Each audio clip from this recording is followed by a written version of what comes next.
Welcome to Let's Talk, a podcast series by the Electrochemical Safety Research Institute. My name is Vallabhrav and I will be your host for this episode. In the Let's Talk series, we host discussions with leading experts, scientists, and engineers from around the world in energy storage systems, safety science, and standards and learn about their experiences and visions. Today, our discussion will be centered on green hydrogen technology from a global perspective. I remember that my supervisor said, tomorrow is more than any other day. Tomorrow doesn't exist today, yet we work for it. Tomorrow hasn't happened, yet it brings us hope. To date, we are continually renewing our commitment to adding substance to sustainability, to find solutions with lower carbon emissions, and to make modernize our greener world with the newer technologies.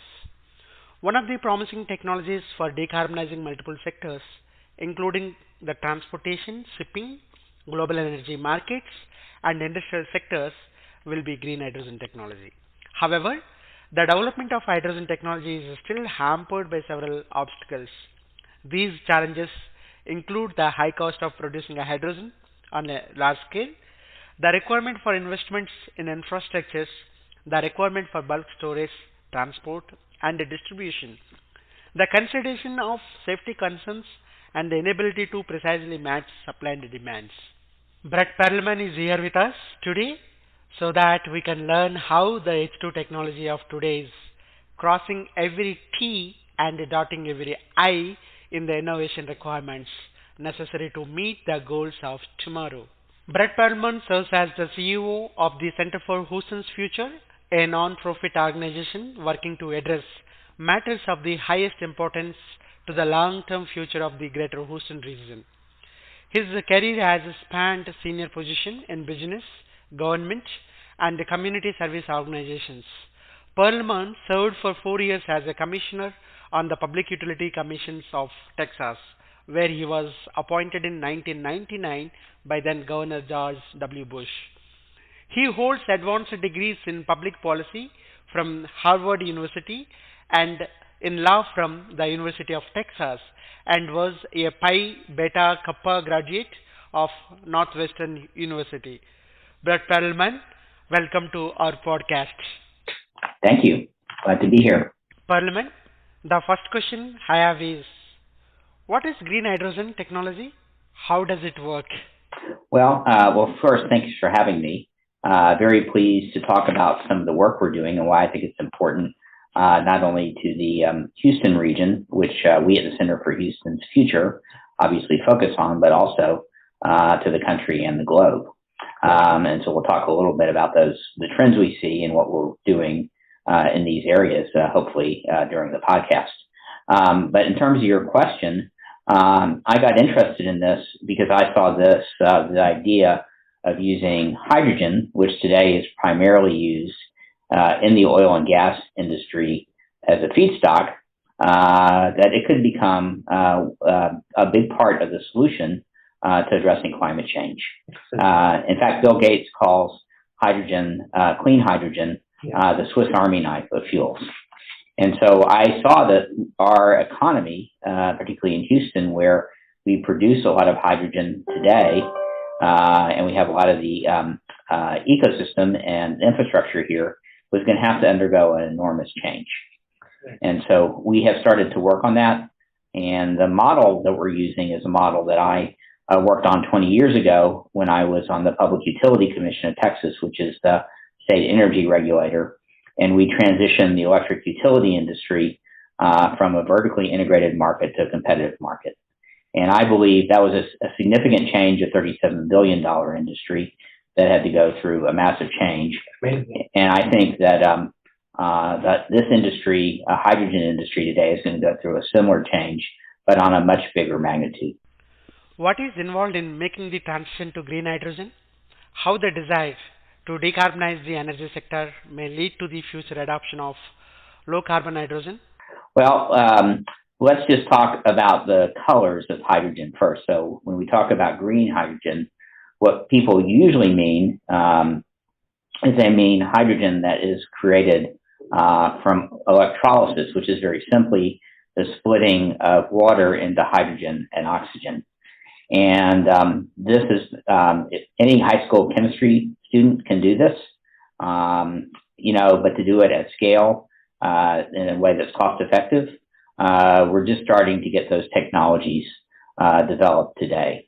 But I think it's important to know that electrolysis of water splitting, is not the only way to create hydrogen. We use and create a lot of hydrogen today through what's a process called steam methane reforming that starts with natural gas and adds a steam to it, but that creates a lot of CO2, and so people call that gray hydrogen.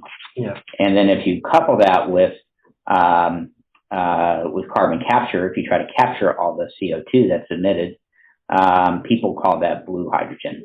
And so green hydrogen is just one of the many colors of the rainbow of different types of ways to produce hydrogen.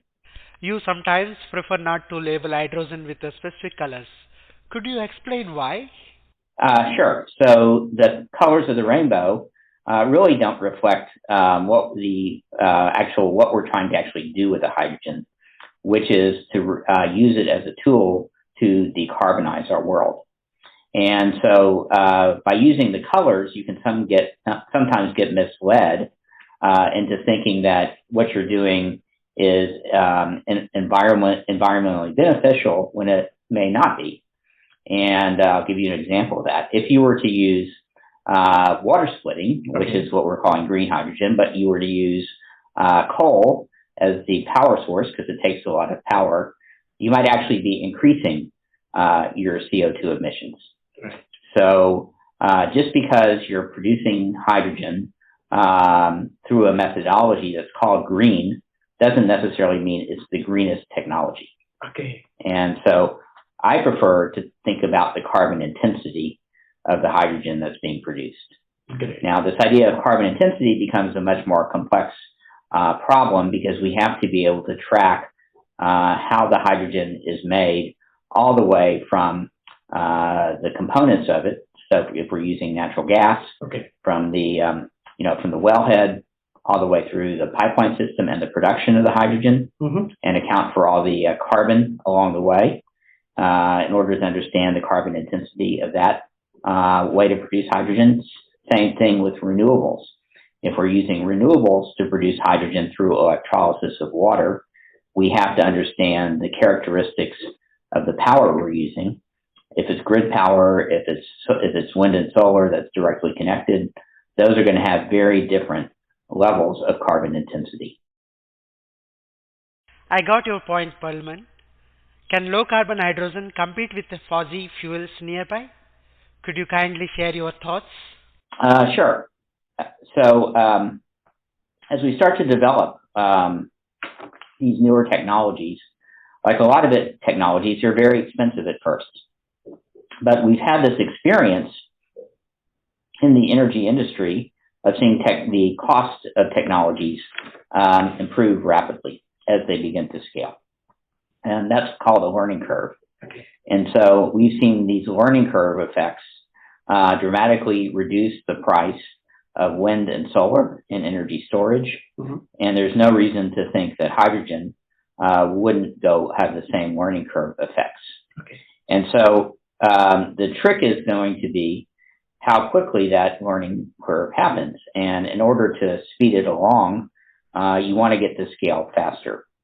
And so the recently passed Inflation Reduction Act had credits involved, up to a $3 a kilogram production credit for the production of green hydrogen, or hydrogen made from water splitting or renewables like we're talking about.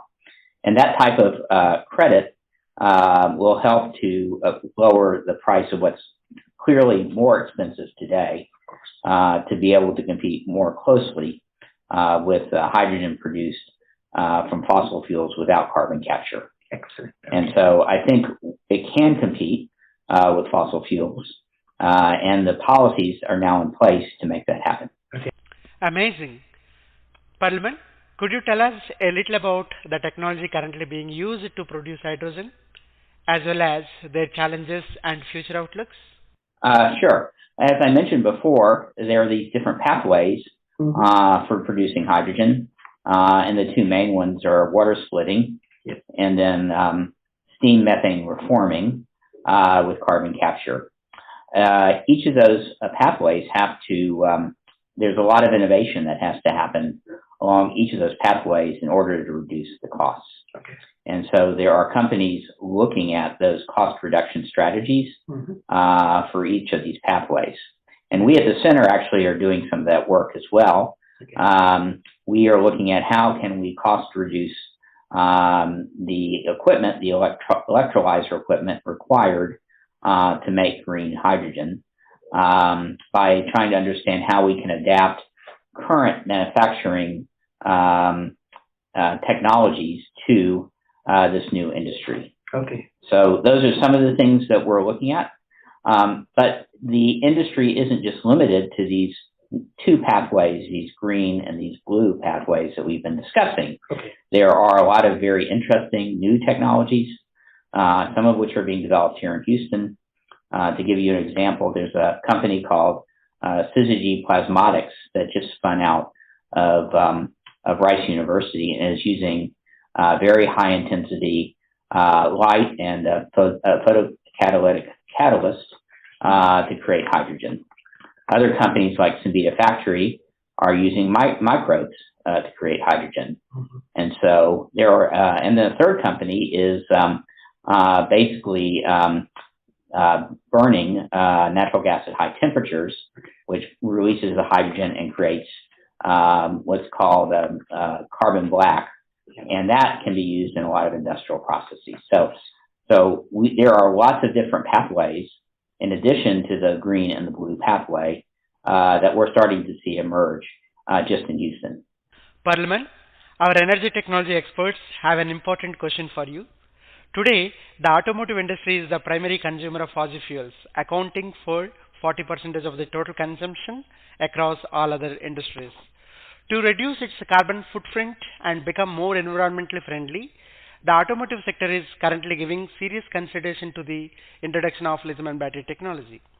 If the use of green hydrogen technology has the potential to lead to net zero emissions and sustainability, then why is the automotive industry having such a hard time adopting this hydrogen technology? Well, I think you have to understand that producing hydrogen is somewhat inefficient. So because you have to convert it from a feedstock or from electricity to hydrogen. And so what you'd like to do is use more efficient technologies first. And so batteries tend to work in the automotive sector, potentially in passenger vehicles, because they have greater efficiency. Okay. And because of the batteries are now being developed that can address what people call range anxiety, the fact that you don't want to run out of juice in the middle of a freeway. Yeah. The issue, however, with heavy-duty trucking, with 18-wheelers, and to some extent even with delivery trucks, is that those batteries aren't powerful enough to move cargo from point A to point B. Okay. And so actually there is quite a bit of development going on to use hydrogen in those applications. And we're starting to see the development of hydrogen 18-wheelers. We actually just had one in front of a parking lot in front of our office a couple of weeks ago. It was a prototype, but it was an example of what we can start to see, a vision of the future that we'll see start to emerge, in the next few years. So it's very exciting to see this technology used in that application. I believe that both of these technologies will coexist at the same time, that we'll need both batteries and hydrogen if we want to decarbonize the transportation industry.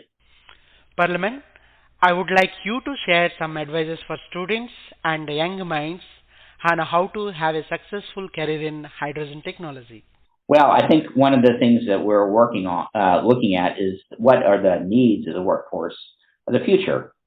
And interestingly enough, some of the needs are not that dissimilar from the needs of the current energy industry. So becoming chemical engineer or an electrical engineer, give you the basic skills to work in this industry. And then there will be additional certificates that will be developed over time.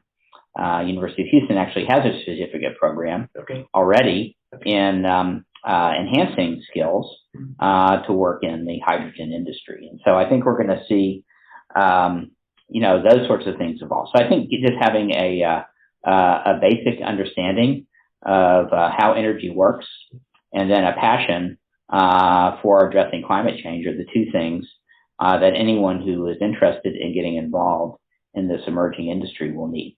Thank you, Perlman. Thank you very much. Thank you for taking the time to talk with us. That brings us to the conclusion of this episode. Thank you very much for the audience for joining us today and listening to Let's Talk. Please stay tuned for the next episode.